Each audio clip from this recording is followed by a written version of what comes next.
It's an honor, actually, to be able to speak to you today about this critical role of research and innovation in shaping actuarial education.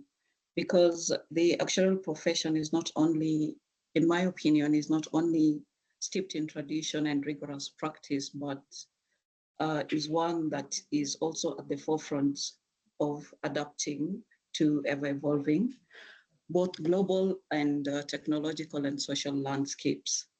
So then this makes actuarial education as a cornerstone that equips professionals to be able to meet these challenges. And it is through research and innovation that this foundation remains robust and relevant.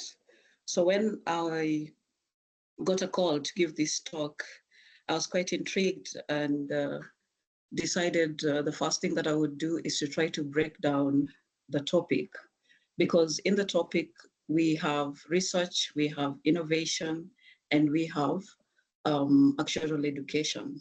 So there's a lot of understanding from my part on research and actuarial education.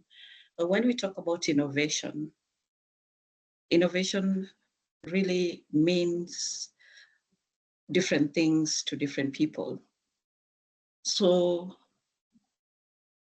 before, as I was preparing, I decided to poll a few of my students just to find out what does innovation really mean to them and what do they think about it. So I got varied answers on this, and some of them were like, innovation is about developing a new product. Others were talking about innovation being able to do something new. Others were talking about innovation being discovering something new, and so on. So at this point, then it formed the whole idea that this topic actually means different things to different people. So I decided to do further research on this. And on doing further research on this, you realize that innovation has become a buzzword and a catchphrase. So it is used in very many facets. And the question is, do we completely understand what we are talking about when we talk about innovation? So at the beginning of this, then I came across these two quotes, one by Steve Jobs that talks about innovation being the ability to see change as an opportunity and not a threat, and the other by Dr. Albert Sens that talks about innovation is seeing what everybody has seen, but then thinking about what nobody has thought. So my question would then be, what does innovation mean to you? So on further research, then you realize that innovation comes from the Latin word in and novare, which means to make new. So then I would be right to say that to innovate is to look beyond what you're currently doing and develop a novel idea that helps us to do our job differently. So in education, then we'd look at what are we currently doing as far as the education space is concerned, and what ideas can we come up with to be able to help us do our job in a new way. So having said that, then it means that we can also think about innovation as reframing the challenges that we experience, and then look at them as opportunities. So if you're in a workplace and you're working in a team and you have this project that you need to do, or this product that you're trying to develop, and you've worked on it for days or weeks, and you've been facing a lot of challenges, and some people are even getting frustrated in the process of it. Human nature will tell us that why not just let it go and pick something that is much easier to do, and we can get the solution faster. But remember that you have put in the work already to come that far, despite all of those frustrations that you have faced. So then this means that you are actually, if you take away all of those frustrations, you're actually in the verge of a breakthrough. And this may turn out to be an innovative idea. So sometimes you don't, this then means that sometimes you don't really have to make something new to be innovative, but it also means that in innovation, we can repurpose the older tool that we have for a new purpose. So then the question is, what are the tools that we have in education at the moment? And how can we repurpose them to shape actuarial education? So the other thing that comes across when you think about innovation is it can also be viewed as an invitation to collaboratively think differently about something. So that means that if you're not seeking collaboration, then this often puts the no in innovation. So as we sit together today, and this becomes then an invitation for us to be able to think about actuarial education and how research and innovation can contribute to it. And remember, it is a collaborative effort. So innovation basically has three stages: the idea, the development, and the implementation. So we can think, those who are practicing actuaries can think about this in the product developments that they go through. But it doesn't mean that it doesn't apply in the education space. Because when you're in stage one, you're thinking about the idea, then this is where your creativity comes in. So here you try to identify what the problem is. You can brainstorm about that problem, and you can form a collaborative team so that you get fresh perspectives on that idea. So once you've formed it, then you move to the development stage. In the development stage, now we are moving from abstract to solution. So this is the point where now we need to conduct research so that whatever it is that we are developing is backed by research, evidence from research. So we can run simulations at this point. We can test the models that we have developed and refine them accordingly before we send them to implementation. So then we get to implementation, and here, what we developed is now put into action. So at this point, we need to put this innovative idea into practice. But we still need to train those who are working with us in that space to be able to put it in practice, because if they do not understand what what is being rolled out, then how are they going to be able to help in the implementation? So at this point, then you realize again that you have the end user who's receiving this product. They will use it. They can also give you feedback on the same. So with this feedback, we can actually go back to the idea. So what happens is it becomes a cyclic. It becomes cyclic in nature. It is not linear. So then this means that this process continuously feeds back to itself. And what it does is that it fosters ongoing improvement and further innovation. So that cyclic nature is also important, because then it allows us to be able to be competitive and continually improving and adapting our innovation to be able to meet the challenges that we face. So in breaking down the topic, let us shift ourselves to education now. So when we think about education, Sedukov in 2017 says that education is a social institution and is dispensable for society to survive and thrive. So it therefore means that education needs to continuously evolve to be able to meet the challenges in the fast changing world.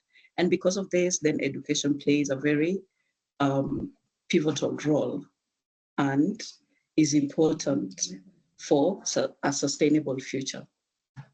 So then we meet the word sustainability. And I do not think that we can mention sustainability without thinking about innovation, because the two work hand in hand. So in education, for example, innovative approaches are needed in order to be able to promote sustainable thinking, and sustainable practices can then inspire new ways of teaching and learning. And according to Lancrin in 2023, it says that people need to acquire skills to enable them be able to actively participate in the current world. And the skills he was referring to are the digital skills and the 4Cs. The 4Cs here are creativity, critical thinking, communication, and collaboration. So what this means is that education is then a driver to help us achieve these skills. And what happens is in the course of my duties as an educator in the actuarial space, I often receive concerns from potential employers, and what they're stating that the students not only need to be excellent in theoretical work, but they need to enhance their technical skills and their soft skills as well.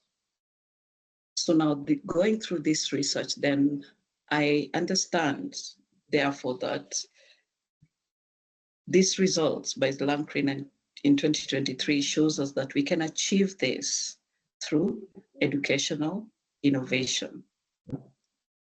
So assuming that all of us understand the whole aspect of actuarial education, having participated in this space. So I would think of it as a multifaceted process that equips individuals with knowledge, skills, and competencies necessary to assess risk and uncertainty in the various contexts that they face. So then it means it enables actuaries to contribute effectively in the industry by addressing the challenges that are related to risk management. So because actuarial education is equipping individuals with knowledge and skills, it means that innovation in actuarial education is essential for preparing the students to meet the challenges that they may face in the industry. So why do we need to innovate in actuarial education? So here, innovation in actuarial education, as in other facets of education, is not just about integrating new technologies, but about transforming the way the students learn and making actuarial education more accessible and effective in preparing them for the future. So once we say that, what does actuarial education look like? Innovation in actuarial education look like? When I thought about this, I remembered certain quotes that were hanging in one of my mentors' offices. And they talked about, if we teach today's students as we taught yesterday's, then we rob them of tomorrow. And Salma also says that what we need is a revolution in the way we think about education. It is not just about filling the students' heads with information, but it is about helping them to learn how to think and understand the world around them. So when we think about actuarial education, then what do we need to bring in? What do we need to develop? What do we need to innovate so that we do not teach today's students the way we taught yesterday's students? Because there's a lot evolving in the industry, and these students need to go to the industry and be able to contribute towards solutions. So it is important for us to innovate in actuarial education because, first of all, it enhances the learning outcomes. So the innovative methods that we develop then make learning more interactive and personalized. It helps the students to be able to grasp concepts. It helps them to be able to retain information better. And it also gives them an opportunity to review what they have learned, especially in the cases of online learning platforms. This innovation is also important because it prepares the students for the future. And why is this important? The job market is continually shifting and the demands are shifting as well. And there's also a surge of technological advancement. So innovative education ensures that these students are equipped with the 21st century skills like creativity and problem solving and adaptability. In addition to that, innovation then helps us to bridge educational gaps. And how do we do that? It makes education more inclusive by providing tailored solutions for different learning styles and needs. For example, we can develop technologies and learning materials for students who are abled differently. Thus, we bridge the gap that we have. And finally, I think about encouraging creativity and collaboration, because collaboration encourages us to do interdisciplinary teamwork and partnerships. And this is important when we are trying to be innovative. And in addition, innovation sparks creativity by integrating the new technologies and the teaching methods. So these show us why it is important for us to be innovative in actuarial education. So what are some of the trends? And these trends are based on observational experience that we have seen since the COVID season. And one of them is open educational resources. So these are freely accessible and openly licensed education materials that can be used for teaching, learning, and research. I remember when almost the whole world went on lockdown, then Springer opened up their portals to allow the students or faculty to be able to download some of the books that they have there. And they opened this portal for about a month and then closed it. So then you get an opportunity to get these books that you could not have access to, but are now available to you so that you're able to prepare for your classes even much better. Then we talk about subsidized educational resources. So these ones play a crucial role in driving education innovation by providing access to tools and technologies that are otherwise unaffordable. So by reducing these financial barriers for these resources, then educational institutions can then foster more inclusive environments where innovation thrives and the students have equal opportunities to engage. The other that we have experienced is blended learning, and blended learning here combines the traditional face-to-face classroom with online learning activities. So here we are talking about in-person classroom learning, online learning using digital resources such as videos and quizzes and all of that, and also self-paced learning. So the students can be in my class and we go through a face-to-face lecture, but then they can also have access to other online platforms that they can go and also review some of the things that we have looked at, and they can pace themselves as they learn and review. Then we finally have the project-based learning. So here, in this method, we think about projects being integrated in the various courses in the curricula so that the students can work on real-world problems as part of their education. This then promotes critical thinking and collaboration, because then you can have them working in groups, but then in case they get stuck, you can have them working with other students in other programs to be able to find a solution. Okay, then we have artificial intelligence. So through adaptive learning platforms, then we have AI can tailor educational content to the individual student's needs. And it can also allow more effective and personalized instruction. The other thing it can do is it can assist the educators with grading, curriculum design, and identifying students who are at risk of falling behind. So when we have these AI-powered tools, then it enables us to also be able to analyze vast amounts of data and provides us insight on what teaching strategies we can use. Because the data is available, but what can we do with it? So this then gives us a guide for innovation in both pedagogy and educational policy. So the question that we ask ourselves is, how can we encourage innovation and research in actuarial education? How can we encourage innovation in actuarial education?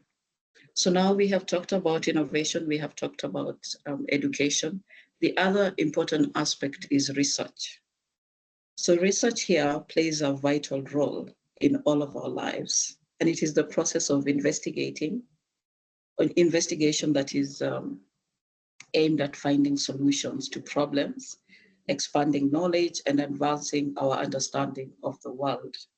So according to Gellert in 2022, it says that research in education represents an activity directed towards the development of an original body of scientific knowledge. This scientific knowledge is about events for which educators are concerned. So the purpose of this research in education is to provide solutions in the field of education. So educational research then provides us with insights on how the students can learn, how teaching can be improved to facilitate learning. And then it also allows us as educators to develop new teaching methods and materials that can help the students to reach their full potential. So we know with this that research plays a crucial role in shaping educational innovation by providing us with evidence-based insights. And with these insights, we can inform policy, we can introduce new teaching technologies that will improve learning. So all this being said, then research helps educators to be able to do better and do things, do their teaching and learning in a new way.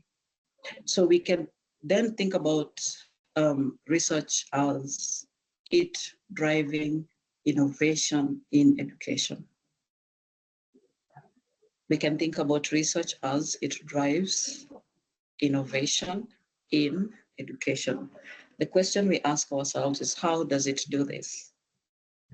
Why do I need to conduct research in order to drive innovation in actuarial education? So I will mention three of them. And here, first of all, we have curriculum development and improvement. So what happens here is research will help us to be able to analyze the effectiveness of the current curricula that are running and determine what are the areas that we can improve.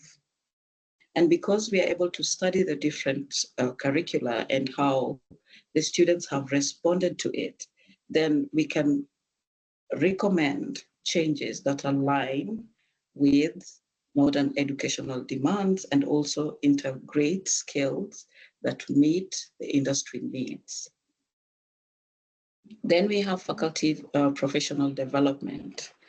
So here, remember our goal is to be able to innovate so that we can improve our students' learning outcomes.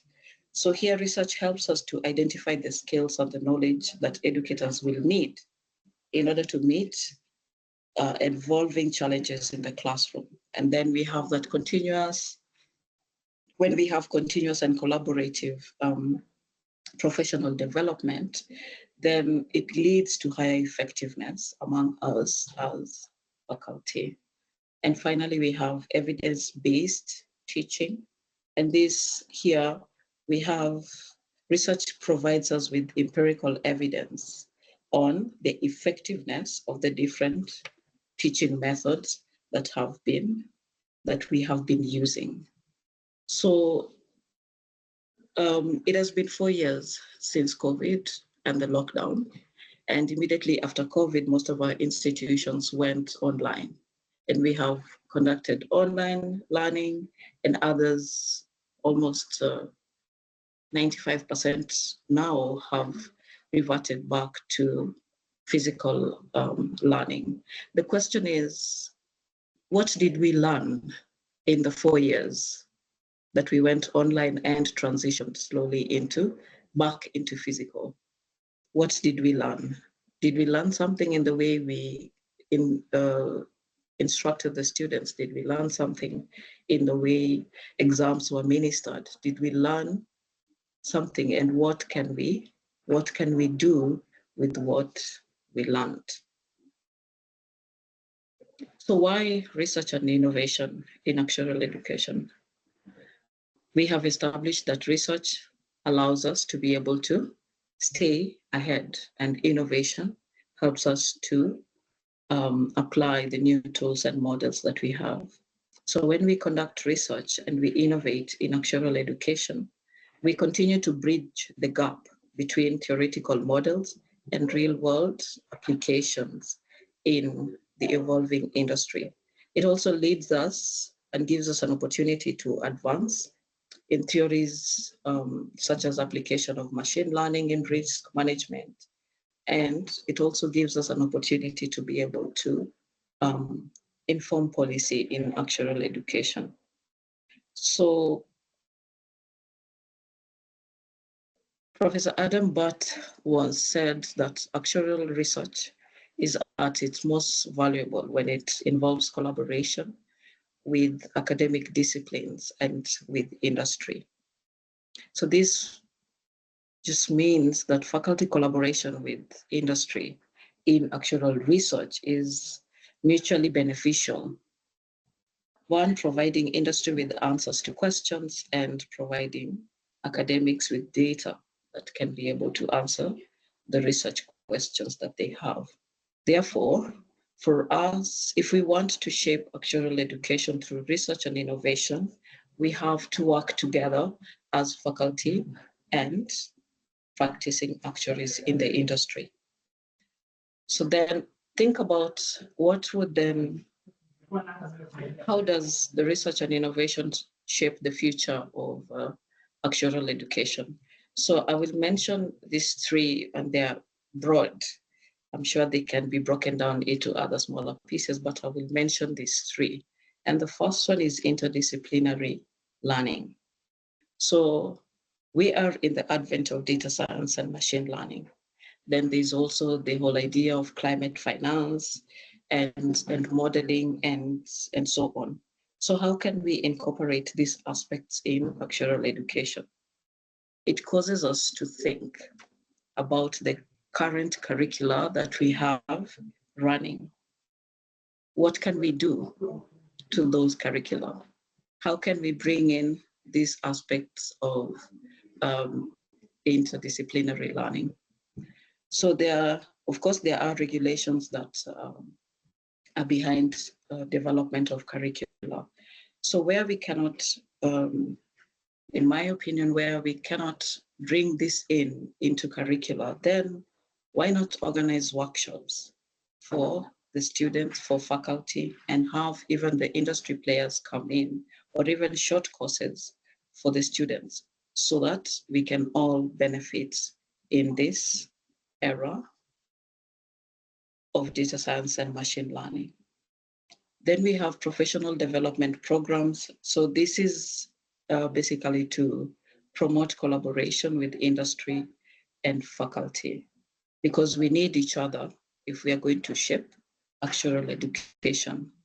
And finally, I talk about the student engagement in research and innovation.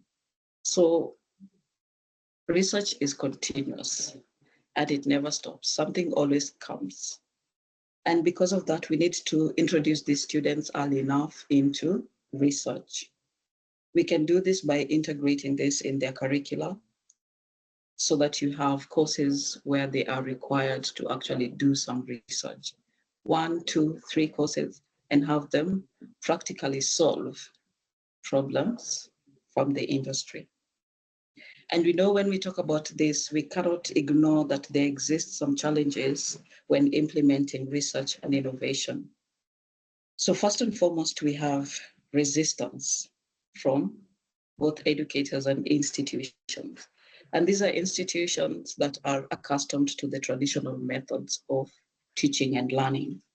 Secondly, we have, there's often limited funding and resources for some of these innovative initiatives that we may think about. So it makes it very difficult for us to be able to scale the new research-driven approaches. And in addition to that, aligning innovating teaching practices with existing curricula and assessments that have been in place can be complex, especially when we have regulations and testing frameworks that are rigid. Then we have collaboration with academia and industry is also essential for relevant and impactful research. But sometimes we have, this is hindered by differing priorities and communication. So finally, in fostering a culture of continuous improvement and creativity among students and faculty, it requires time, it requires training, it requires institutional support, which are not always readily available.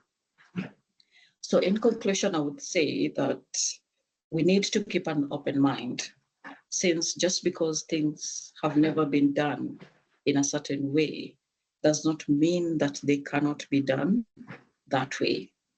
And also, there is no single person, no matter how skilled or intelligent you are, that has all the answers or has or monopoly of ideas, even for their own innovation. So we need to work together to shape actuarial education.